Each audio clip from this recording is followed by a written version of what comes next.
नमस्कार मंडळी, आता आमचं इकडचं दर्शन झालं होतं आणि आम्ही निघालो आहोत जे नाही का जिथून तुकाराम महाराज सदेह वैकुंठाला गेले त्या ठिकाणी आता जाणार आहोत. तर आता फिरून फिरून आम्हाला खूप भूक लागली होती. इकडे गणपतीचं दर्शन घेतलं. आपण मंदिरातून बाजूला आल्यानंतर जी मेन गेट आहे ना त्याच्या बाजूलाच हे मिसळ होती एका ठिकाणी आणि आम्ही तिथे आलो होतो.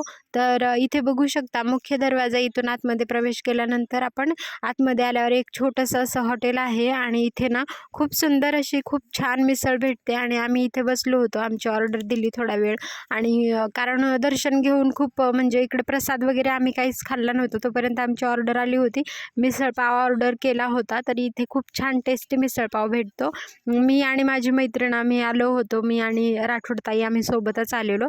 कारण आपण बाहेर आल्यानंतर एखाद्या ठिकाणी छान अशा ठिकाणी काहीतरी खाल्लं ना मग नंतर फिरण्यासाठी एनर्जी येते आपल्याला.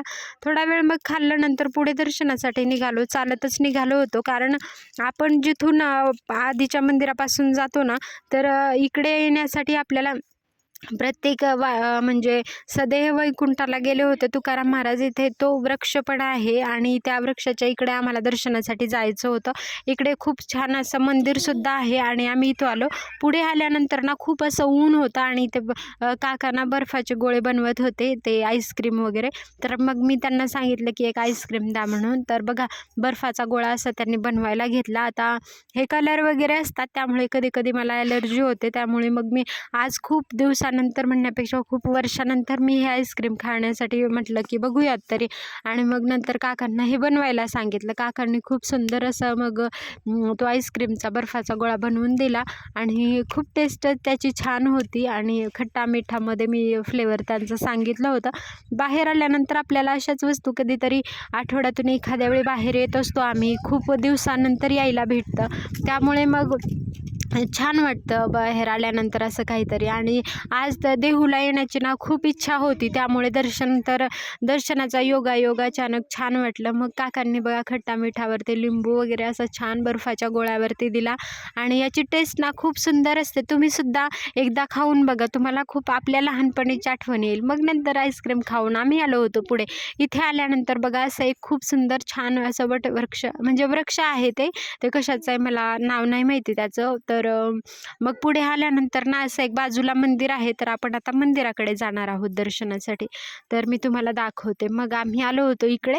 असं सुंदर सभागृह वगैरे आहे इकडे आणि इकडेच जेव्हा कार्यक्रम वगैरे असतात ना तर खूप भाविकांची गर्दी वगैरे असते. आणि हे आहे एक वृक्ष जे नांदुर्गीचं वृक्ष म्हणतात ह्याला. हो, आज मला आत्ता आठवलं, नांदुर्गीचं वृक्ष म्हणतात त्याला. जे त्याच्यात म्हणजे इथूनच तुकाराम महाराज सदैव वैकुंठाला गेले होते. तर हे वटवृक्ष आहे जे त्या दिवशी म्हणजे हे वृक्ष हलतं असं म्हणतात. आणि इकडे आल्यानंतर ना बघा असं मंदिर आहे. आतमध्ये आम्ही दर्शनासाठी गेलो होतो, दर्शन वगैरे घेतलं आणि इकडे ना आता आम्ही निघालो होतो दर्शनासाठी जायला. मी दाखवते आतमध्ये कशी आहे तुकाराम महाराजांची छोटीशी अशी सुंदर मूर्ती आहे. आणि इकडून नंतर आम्ही तुकाराम महाराजांचे जे गाथा मंदिर आहे ना, नवीन झालंय मंदिर, तिकडे जाणार आहोत.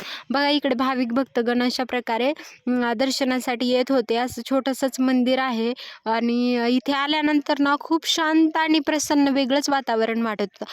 पुढे आपण बाजूलाच आल्यानंतर नंदुर्गीच्या ह्या वृक्षाच्या इकडे असं म्हणजे इकडे आधी बांधकाम वगैरे एवढं केलेलं नव्हतं, पण आता बाजूने असं बांधकाम झाले. आणि हे काका जे होते ना, हे सगळे भाविक भक्तगण बसले, त्यांना या वृक्षाबद्दल इथल्या ठिकाणाबद्दल माहिती देत होते की कशा प्रकारे ते संत जगद्गुरू तुकाराम महाराजांचे हे वंशज आहेत तर ते या सगळी माहिती सांगत होते त्यांना. आणि आम्ही सुद्धा बसून थोडा वेळ ते ऐकलं आणि इकडे दर्शन वगैरे घेऊन आता आम्हाला जायचं होतं पुढे. जे गाथा मंदिर आहे, खूप सुंदर असं मंदिर झालं आहे. कारण मागच्या वेळी जेव्हा आम्ही गेले होते ना देहूला, त्यावेळेस दर्शन म्हणजे पूर्ण बांधकाम वगैरे चालू होतं.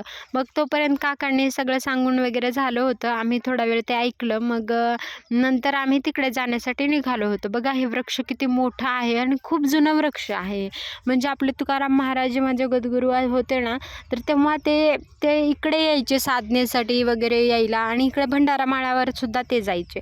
तेव्हापासून हे वृक्षाची ह्या महिमा आहे. आणि इथे तुम्ही अनुभव घेऊन नक्की बघाल की इकडे आल्यानंतर ना खूप शांत असं वातावरण असतं. खूप शांत वाटतं इकडे आल्यानंतर. थोडा वेळ आम्हीही बसलो 10-15 मिनटं, कारण खूप सुंदर असं वातावरण होतं. थोडा वेळ आराम केला आणि मग आल्यानंतर बघा मी तुम्हाला दाखवते वृक्षाच्या बाजूला वगैरे कसं वातावरण आहे.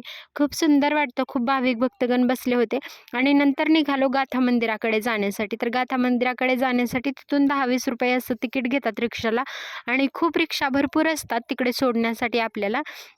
आम्ही निघालो होतो मग तिकडे जाण्यासाठी. तर आपण बघूयात की तिथलं मंदिर कशा प्रकारे आहे. आपल्याला पायी जाण्यासाठी खूप वेळ लागतो, अर्धा पाऊण तास वगैरे लागू शकतो. तर रिक्षाने तुम्ही लवकर जाऊ शकता, कारण आपल्या 1 दिवसामध्ये आपलं मुख्य मंदिराचं तिकडचं दर्शन, मग इकडे जे वृक्ष आहे नंदुर्गीचं तिकडचं दर्शन आणि मग गाथा मंदिर हे आपण असं 1 दिवसामध्ये करू शकतो. त्याचं जास्त वेळ नाही जात. 1 दिवस आपल्याला म्हणजे पुरतो दर्शन घेण्यासाठी. आणि बघा आम्ही थोड्या वेळामध्येच इकडे पोहोचेल तर मी तुम्हाला दाखवते. रिक्षामध्ये मी आणि ताई आम्ही रिक्षा बुक केली आणि निघालो. तोपर्यंत आपण आलेलो, आता पोहोचतोच 5 मिनटं, एक 5 ते 10 मिनटाचं अंतर आहे. मागच्या वेळी गाथा मंदिरच्या इकडे आम्ही जेव्हा आलो होतो ना, तर बघा तुम्हाला इकडं मंदिर दिसतंय समोर. खूप मोठं असं मंदिर आहे, खूप सुंदर मंदिर आहे. इकडे आम्ही आलो होतो तर काम चालू होतं मंदिराचं, त्यामुळे मध्ये जाण्यासाठी एंट्री नव्हती. आणि बघा हा आहे मुख्य दरवाजा. इकडे तिकीट वगैरे कधी कधी घेतात किंवा नाही, म्हणजे आपले चप्पल वगैरे सोडण्यासाठी तिकडे स्टँड वगैरे असतात, त्याचेच ते पैसे घेतात. आणि इकडे राहण्यासाठी काही जणांना म्हणजे घरं वगैरे आहेत, बिल्डिंग्स आहेत. आणि इथून आपण खाली तुम्ही बघू शकता, इकडे आहे हे आपलं गाथा मंदिर. आतमध्ये एवढं सुंदर आहे ना, तुम्ही खूप रमून जातो आपण इकडे आल्यानंतर. कारण जगद्गुरू तुकाराम महाराजांच्या ज्या गाथा आहेत त्याच्यामधील सगळे अभंग तुम्हाला इकडे, या म्हणजे जी आता ही बिल्डिंग ही वास्तू बांधलेली नाही, मंदिर आहे, तर त्याच्यामध्ये आपल्याला बघायला मिळतात. खूप सुंदर असं या मंदिराचं म्हणजे बांधकाम आहे. खूप सुंदर वाटतं इकडे आल्यानंतर. आणि इकडे काही बिल्डिंग्स वगैरे आहेत राहण्यासाठी. आणि मग इथून आपण पुढे जाऊया. तिकडे 2 साईडला 2 असे हत्ती आहेत आणि आम्हाला ना तिकडे दर्शन घेऊन थोडा वेळ झाला होता. आणि मंदिरामध्ये ना खूप सुंदर वातावरण होतं. थोडंसं ऊन राहिलं होतं, आता दिवस थोडासा जातच आला होता. अशावरती जाण्यासाठी ह्या पायऱ्या आहेत, उंचावर हे मंदिर आहे. खूप सुंदर वाटतं गाथा मंदिराला मध्ये आल्यानंतर. आपण भाविक भक्तगणांची एवढीशी गर्दी नव्हती. पर्यटन स्थळ वगैरे जे होते ना ते तेवढे म्हणजे येत होते वरचेवर दर्शन घेण्यासाठी. तर आम्ही मंदिरामध्ये जाण्यासाठी निघालेलो आहोत. पूर्ण व्हिडिओ नक्की बघा. या व्हिडिओमध्ये ना गाथा मंदिर मी दाखवते. देहूमध्ये आल्यानंतर तिन्ही मंदिर आपण एका दिवशी दर्शन घेतल्यानंतर ना खूप छान वाटतं. कारण कसं असतं, आम्ही 2 वेळा आल्यावर अजून भंडारमाळला जायचं आमचं राहूनच गेलं. कारण तिकडे संत तुकाराम महाराज साधना करण्यासाठी तिकडे जायचे. तर भंडारमाळावर सुद्धा खूप नवीन मंदिर होतं आहे.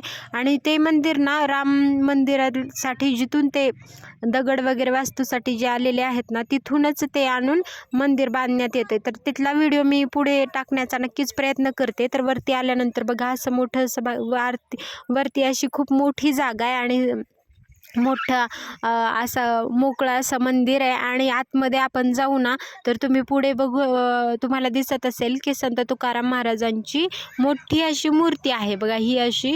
आणि इथून बाजूला तुम्ही बघू शकता, हे आहे गाथा मंदिर. आणि इकडे संत तुकाराम महाराजांचे हे सगळे गाथेमधले जे अभंग आहेत ना, खूप सगळे अभंग त्यांनी लिहिलेले.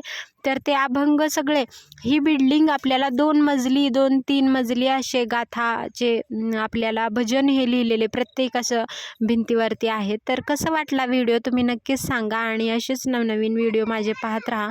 अजून नवनवीन व्हिडिओ पाहण्यासाठी चॅनलला सबस्क्राईब करा. भेटूयात पुढे.